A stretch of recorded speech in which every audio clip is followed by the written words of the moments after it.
can you just explain like what the UK state pension is, and maybe use the Australian system with our age pension as the equivalent? So what are the differences there? Is that a super? What is it? Or is it an age pension? And how does that look and feel? And what have you seen over the years? Yeah, so before we even start, I'll just say for people listening, if you have been in Australia for decades, like say you're born in the UK, but you've been here for decades, this is still relevant for you. And this is what I've seen with clients, is they've been in Australia for a very long time, raised a family, all that stuff, but they grew up in the UK, and often they don't realise they're actually still entitled to a government pension from the UK. And that can be in addition to being entitled to the age pension in Australia. And the UK government won't just give it to you, you have to apply for it. So that's why I thought it was really important that we cover this topic. In terms of the differences, so the UK state pension is the equivalent of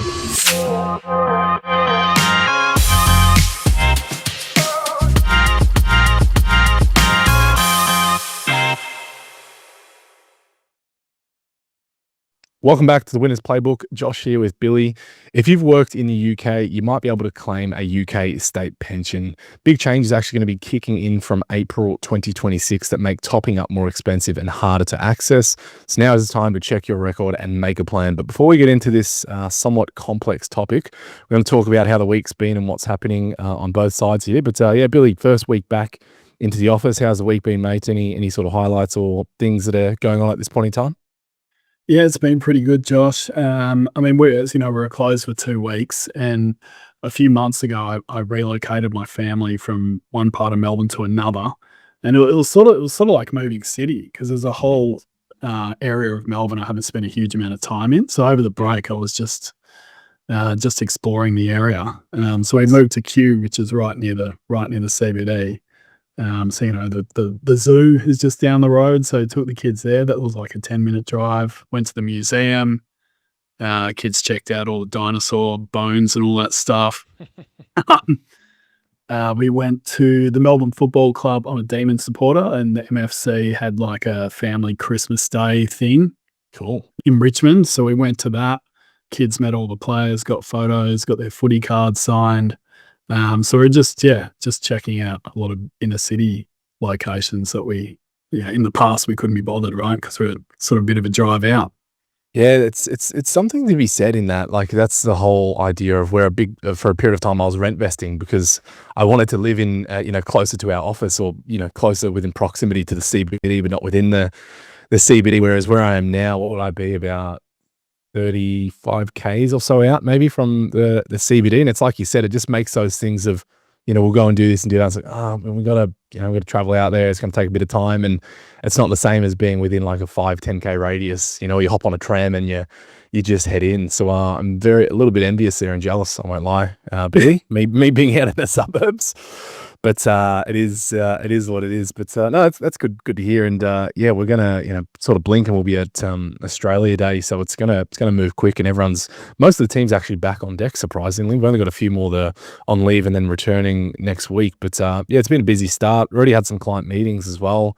Had a couple of older retiree clients yesterday, which was a nice sort of steady, slow start into the client meetings for the year. And it was quite interesting because two of them, back to back of each other, had a very similar scenario of having a very high taxable component of their superannuation fund. And I hadn't, so I've been working with a lot of business owners and a lot of younger clients or accumulated clients last year. I hadn't worked with too many retirees, but I do have a lot of review clients that are retirees, and these two in particular had a high taxable component of their super, which I'll just briefly explain what that means. Is when you're working over the years, your employer is contributing to your super, and that generally is going to make up the majority of your fund, is your employer contributions over your lifetime. And then when they go into your fund, they're deemed to be classified as a taxable component. So most people's super funds are generally majority, if not all, taxable. Unless you make your own after-tax contributions, you might have some sort of form of a tax-free component of your super. And where it gets relevant is really interesting. In both of these scenarios, so hubby and wife still alive, which is good, but they all had independent adult kids like in their 40s. So 2 or 3 kids each in their 40s. And I said, well, in the event of either of you passing away, where does your money go? Well, it generally goes to the surviving spouse, is how they've got it currently nominated. But I said, well, what if the spouse passes away? Where do you want your money to go? And they're like, well, of course we want it to go to our kids. And I'm like, okay, well, because they're over age 18 now and they're not financially dependent upon you, are you aware that 17% of your fund will basically be hit by a tax on your passing, because the majority of your fund is taxable? So they were quite surprised to actually learn that. But the good part about it is they've actually got time in both situations, because one of them is in their early 70s, the other one is in their mid 60s. We've got time to actually enact a bit of a strategy there, which we call a withdraw and recontribution strategy, to withdraw their money from super tax-free, hits their bank account, and then contribute it back into super on an after-tax basis, and it will start to reduce, if not fully eradicate, the taxable component of their fund. And therefore, if their money is paid to their kids in the event of passing away, they'll have little to no tax actually withheld whatsoever, because it can be quite significant. I think in both scenarios we worked it out. One scenario, I think it was going to be about 25,000 of tax that would be paid, and the other one was about 50. Now they're smaller amounts, but sometimes you could have a balance of $1 million inside super, 17% tax on that, $170K that the kids would basically lose out on if it was left to them. So yeah, it's good to sort of highlight that to the clients. And then off the back of our review, as we always do with our clients, we're trying to work as best as we can and optimize everything that we possibly can in their life. And so we're going to do a bit of a strategy over the coming months to get rid of all of that taxable component of their fund and ensure that their kids, if they were to receive the money, they get it pretty much tax-free. So doing some nice tidy work there. Billy, I know you would have done a few of those over the years. Probably averaging once every month or two we do that There you strategy. Yeah. Yeah, we've seen multiple cases where that tax bill could be over $100,000, that death benefits tax. I say to the client, every time I say to clients when we talk to them about this, so this is not going to affect you, this tax, right? You won't be here. It's going to affect your kids. So do you care if a chunk of your super goes off to the tax office, or would you rather it go to your kids instead? Most of the time they say, oh no, stuff the tax office. I want my kids to get that money. We do the strategy. Every now and then they go, my kids are fine. They've got good jobs. They bought houses. Let's just leave things as they are. I reckon that's probably 1 in 10. Let's say that. Yeah, you get the odd one. You do get the odd one. And it's worthy of noting, because if it goes to your spouse, it's tax-free regardless of the components. But it's when it's going to the adult kids is where it does get a little bit more interesting. But I did a video on it yesterday, because I finished the meetings. I'm like, oh, I'll put out a video on social media. And like you said, you always get that one in 10 person who doesn't agree. And they're like, well, what's the problem with that? And having, a bunch of your super fund go to the government, because paying taxes helps the next generation. And I was like, okay. I guarantee you there are not people with children who make those comments. No, probably not. What I'm like, answers. No. You're getting into a different conversation here around government spending, and is that are they doing the best they can with their money? And would you rather go to them or your family? I don't know, each to their own, but I guess that is that 1 in 10 person. But hey, if you're over 60, this strategy is relevant to you. So you definitely want to be looking at it if you are over age 60, because you can do something about it. If you're under age 60, you can't do anything about it at this point in time, but worthy of noting and having that one in the back of your mind. But not what we're going to be talking about today, but it is quite similar in terms of we're looking towards the older generation in terms of UK state pensions. And this is not actually an area I personally have a lot of experience in, Billy, so we're going to be tapping into your knowledge today. But if we just start with, can you just explain like what the UK state pension is, and maybe use the Australian system with our age pension as the equivalent? So what are the differences there? Is that a super? What is it? Or is it an age pension? And how does that look and feel? And what have you seen over the years? Yeah, so before we even start, I'll just say for people listening, if you have been in Australia for decades, like say you're born in the UK, but you've been here for decades, this is still relevant for you. And this is what I've seen with clients, is they've been in Australia for a very long time, raised a family, all that stuff, but they grew up in the UK, and often they don't realise they're actually still entitled to a government pension from the UK. And that can be in addition to being entitled to the age pension in Australia. And the UK government won't just give it to you. You have to apply for it. So that's why I thought it was really important that we cover this topic. In terms of the differences, so the UK state pension is the equivalent of the Centrelink age pension in Australia, right? It's like the government pension you're entitled to once you're retired. The key difference, the biggest difference is theirs is not means tested. So you could have assets in the millions of dollars, you'll still get the same UK state pension as someone who doesn't have a whole lot of money. So it's not means tested, and you can still be entitled to it even if you haven't lived in the UK for a very, very long time. So they're the most important things to know. In terms of the basic eligibility criteria, the first one is age. At the moment, the eligibility age is 66 years old. It's going to creep up to 68 years old. But at the moment, like if you're 66 or older now, you're entitled based on age. In the future, it'll rise to 68. The other main criteria is how many years you worked in the UK. The way they figure this out is how many years you made national insurance contributions, which basically means you were employed or you worked for a year.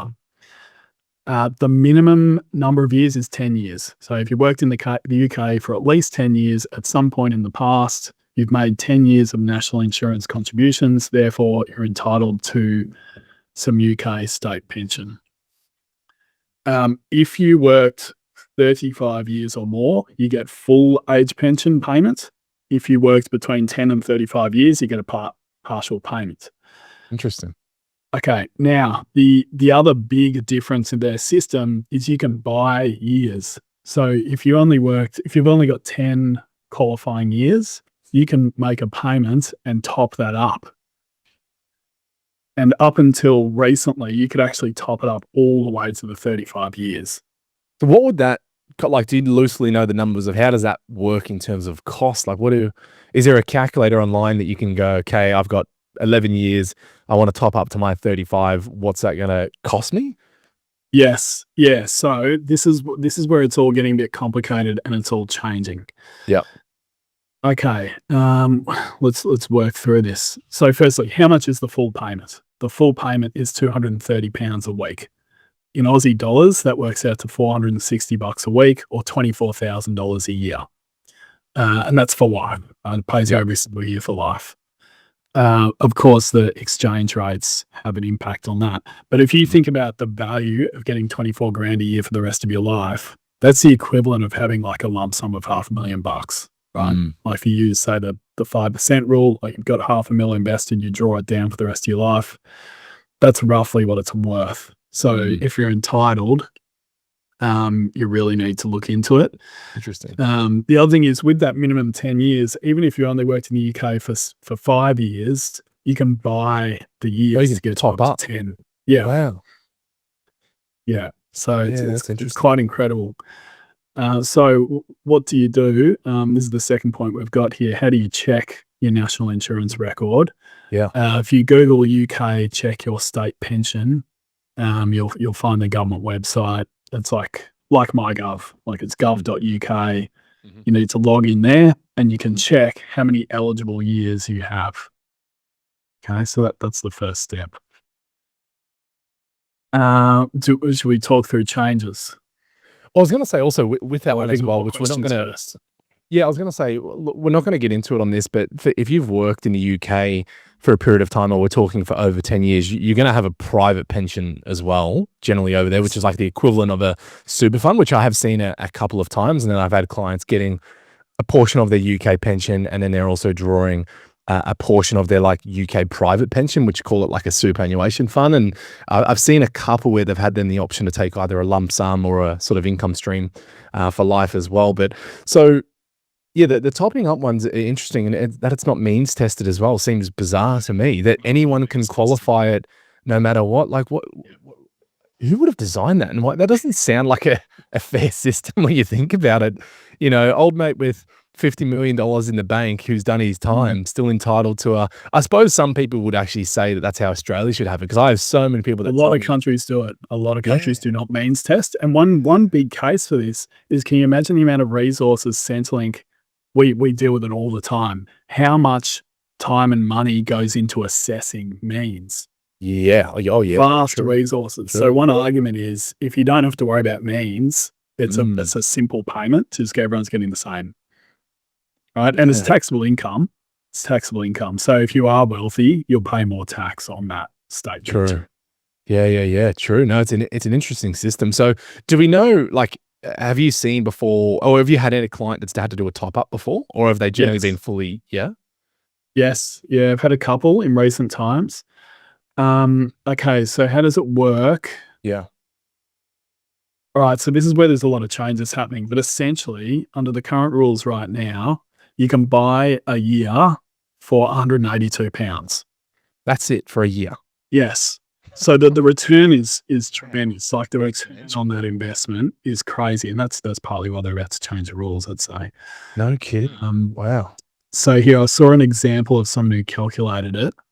So this person bought 7 years for £1,255. So just a one-off payment. In exchange for that, they got an extra £3,584 per year for the rest of their life of pension payment.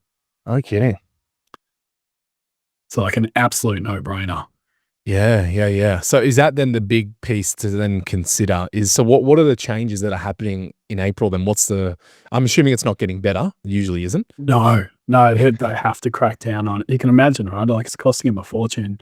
Yeah. And if you look at their government, the state of their finances over there, you can see this is probably one of the reasons. So they made a big change in April 2025 last year. So before April 2025, you could buy the years and get yourself up to 35 years, right? Even if you only had 4 years on your record, you could go in and make a one-off payment and buy yourself up to the full entitlement and get your 24 grand a year for life.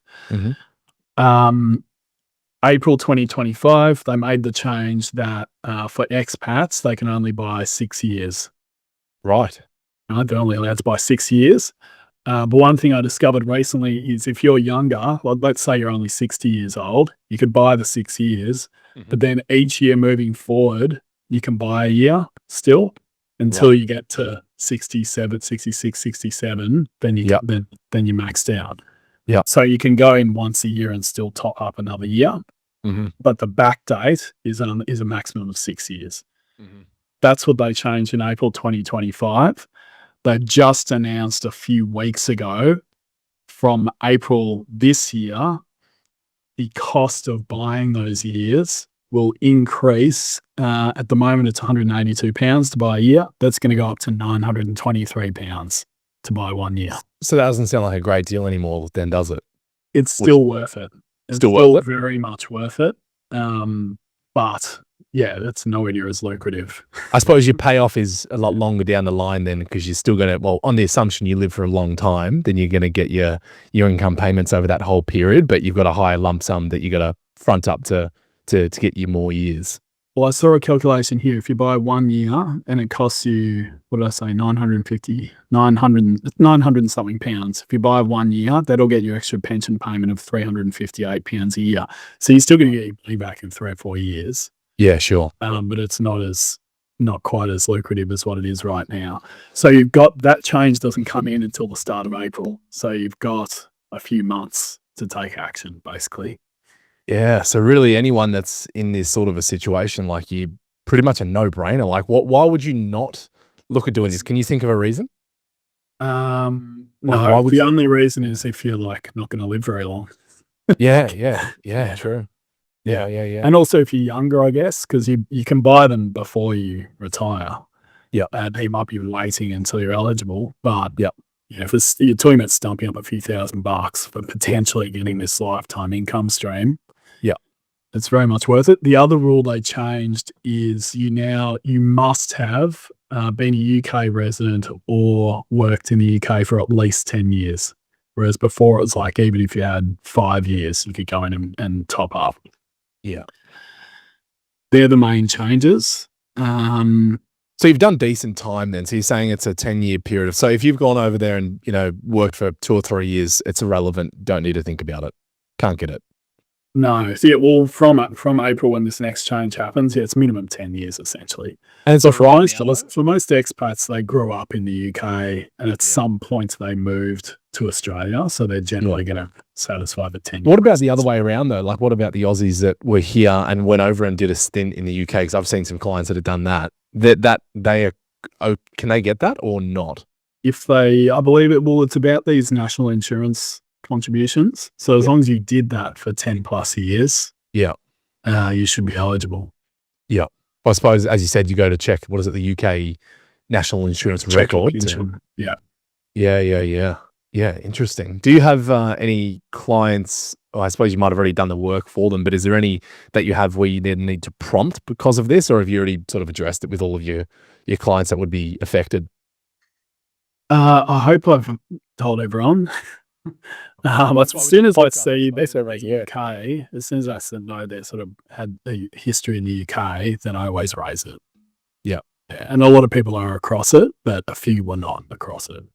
Yeah. And what can you talk about the interplay between that and then the age pension though?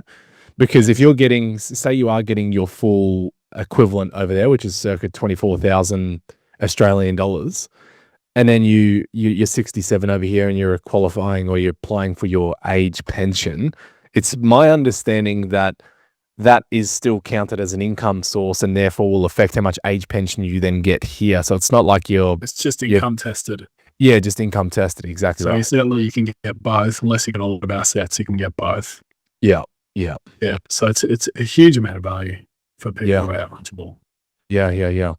And then what about, so I don't know if we've touched on this one yet, but I just want to make sure we have. So if you've got gaps, when is it worth paying voluntary contributions and when is it not? Is that what we were referring to before around the buying the extra years? And even if they're putting up the cost to buy those extra years, it still generally is going to make sense?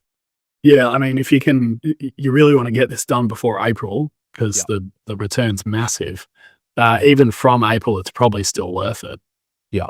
But clearly, if you're listening to us and it's not April yet, log in and take some action, especially over 60. What did you say? It was 200 or so pounds now to top up per year, roughly in that example. £20 a year. And you can only buy 6 anyway now. So you're only talking about stumping up a couple of grand.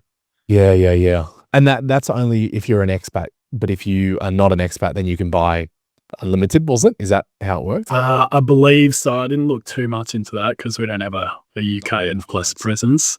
So we're primarily concerned with expats. Yeah. But I think it's more flexible if you're in the UK. Yeah.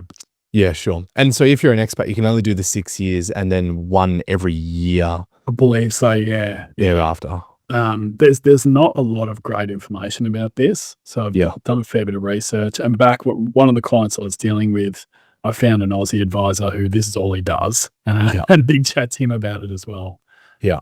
But I believe the 6 years is how much you can buy of backdated years. Yeah. But then each year moving forward, if you're still under 66, you can buy that year as you go along. Interesting. And what about those processes of actually claiming it? Like where do you even start by doing that when you're in Australia? Yeah. So you go, so first there's that check your pension, what I call check your state pension service. So log into gov.uk, see how many qualifying years you have in the system. From there, you can buy the additional years. You can do it through that gov.uk site. Yep. If you're struggling with that, you can call the International Pension Centre. So you can just call them up and say, I've got to sort out my state pension, and they can help you through the whole process. Once you've done all that, if you're actually wanting to then claim, like start the claim, again, you can do it through gov.uk or International Pension Centre, give them all your details, etc. The default is they pay it into a UK bank account, but I believe there's some forms and process to have it paid straight into an Aussie bank account as well. Yeah. Okay, cool. So rather sort of straightforward, sort of similar like to applying for the age pension here, essentially. And so the critical thing is getting them, if you can buy the years, right? That's the critical part. Yeah. There is another thing that is really important to know as well, and that's around indexation of payments. Mm-hmm. Now, again, this is, every time I Google this, there's a bunch of commentators saying, what are they doing? They need to change this because it's too favorable. Mm-hmm. So you know how in Australia, our age pension is indexed regularly. They increase the payments because of inflation. The UK has massive indexation. A few years back, they brought in a policy called triple lock. and it says their pension every year is indexed by the greater of 3 inflation measures. So Right. it's CPI, Yeah. which is consumer price index inflation, so cost of goods going up. The greater of CPI, wage inflation, or 2.5%. Right. So even if you had a year of deflation, like everything gets cheaper, the UK pension still goes up 2.5%. No kidding. Yeah. Okay, so that's happening. But if you're an expat and you're in Australia, once you start claiming, your Mhm. payment will never get indexed. Once you start claiming your Yeah, payment, as soon as you submit your claim and you start receiving the pension, it's frozen for life at that payment rate. Right. Whereas if you live in the UK, it's indexed every year. So if you say you're 66 years old and you're eligible, there's often cases where it's better to wait to claim because the longer you wait, the indexation will keep happening. And then once you start claiming, it locks in. So that's an expat only thing. So obviously, although we don't have UK clients, so to speak, that we work with, but they would be assumably getting indexation like us X amount of times a year on theirs. But if you're an expat, it kind of locks in as soon as you. Depends what country you live in, because they have UK have agreements with some countries where they'll get their payments indexed, and there's been a bit of a back and forth with Australia, and we haven't been able to do that deal. So the Aussies have their payments frozen once they start claiming.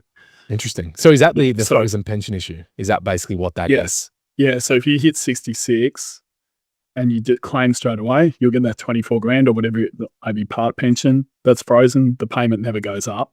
Mm-hmm. If you wait, every year that you wait, the entitlement goes up 5.8% per year. Wow. Healthy. At that fixed rate. So if you're 66, you can wait 5 years, your entitlement goes up 5.8% a year, and then you start claiming, and then you'll lock in at the higher rate. So instead, if you're still working, for example, you might say, well, I'm still working, I don't need the 20 grand a year. I'll wait a few years, and then when I do retire, I'll claim it, and it'll be at a higher rate. Yeah, you guess, and of course, in the event of you passing away, like an age pension, it reverts to no one, so it's gone at that point. So, or is there something you're, because if you've paid in extra or anything like that, because it's obviously very different to the Australian system. Like you're not paying in to get your age pension. Well, I suppose you are. You're getting taxed along the way, but you can't voluntarily buy those years. So presumably there's no sort of capital value or anything that is left over for your estate. So say you go and buy X amount of years and you try and optimize and maximize as much as you can. You die next year. There's nothing there. Correct. Okay. So that's a slight downside to it. Yeah. Yeah. Okay. But I suppose, you never know when your time's up, I guess. So you're not expecting that's naturally going to be the case. But it does remind me of a defined benefit client I worked with in Australia who had this defined benefit, worked at a company for a very, very long time, and had an interesting defined benefit whereby he had two options in the event of on retirement, which was where he was. And he could either take his lump sum, like most defined benefits, or you take an income stream for life.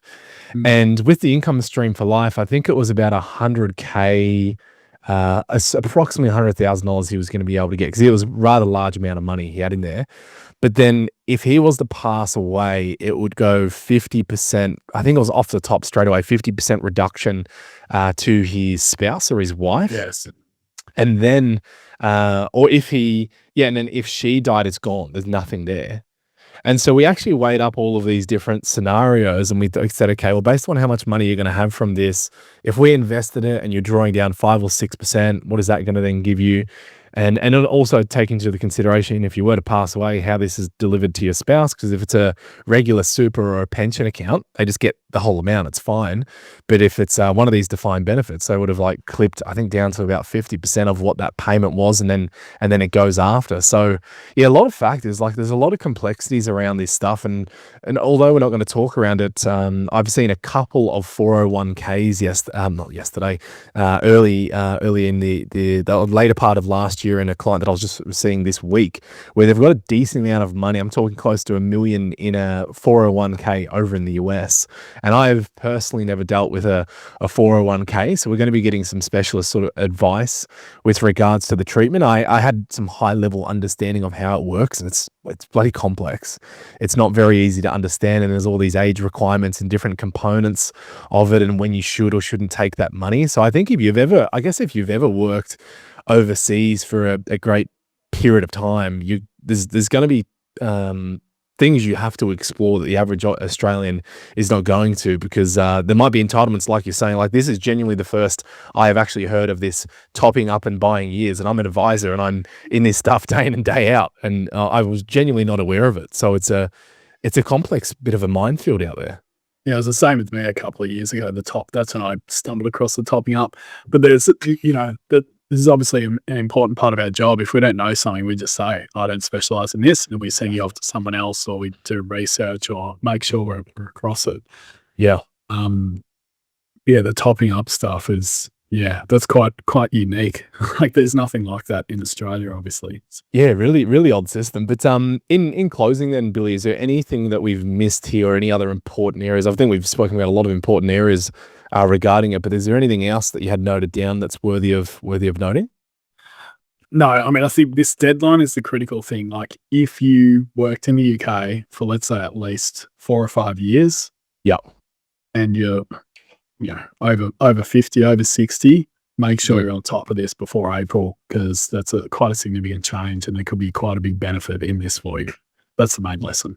Yeah. Well, hopefully this podcast reaches some people, because I am sure there are people out there in Australia that would have had no idea with regards to this, because I'm maybe assuming that the UK government isn't sending out notices saying it, but maybe they are. Are you aware of that, Billy? Are they sending out notices to affected people and saying, hey, get in before April, and before I highly doubt they're telling expats anything, because like I said, I've got the few clients I've had about 3 clients in the last couple of years where we explored it and they didn't really know their entitlement. None of them said they get notifications. Like, maybe you would through gov.uk, but these are the people I spoke to. They're people who moved to Australia 20 or 30 years ago.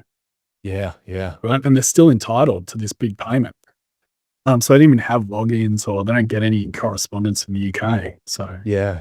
No, it's very true. And I've got some clients I'm working with, or we both do at the moment, in Singapore, and they're trying to access some stuff they've got back in Australia and find superannuation funds and so on. It's not easy. You're right. You're totally right there. When you've been away from the country for quite some time, and yes, I would imagine the UK is not sending them multiple letters saying, hey, top up before April, because it's going to do them. This was a shock announcement. Like, no one saw it coming. It was just in their latest budget. They just slid it in there. So we're obviously trying to recoup some cap dollars here.